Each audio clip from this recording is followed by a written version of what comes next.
জি। সাজেদ ভাই বলেন তো বাংলাদেশের জাতীয় মাছের নাম কি? ইলিশ। ইলিশের বর্তমান দাম কত?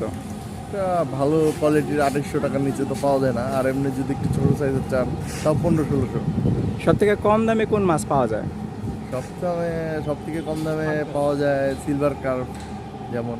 তারপরে আরেকটা আছে আপনার কি বলে নদীর মাছের মধ্যে রুই আছে, চাষের যেটা। সব থেকে বেশি বাংলাদেশের মানুষ কোন মাছ খায় বর্তমানে, মানে যেটা কম দাম সব থেকে? বর্তমানে রুই মাছই তো দেখি সবাই বেশিরভাগ বাজার থেকে কেনে। আসলে উত্তরটা সম্ভবত পাঙ্গাস হবে, যার মূল্য বাংলাদেশের 180 থেকে 200 টাকার উপর হতে পারে। আর ইলিশের দাম 1600 থেকে প্রায় 3000 এটা পর্যন্ত হতে আমার পারে। বেশিরভাগ ছিল না, কারণ আমি পাঙ্গাস মাছ কোনো সময় খাইনি।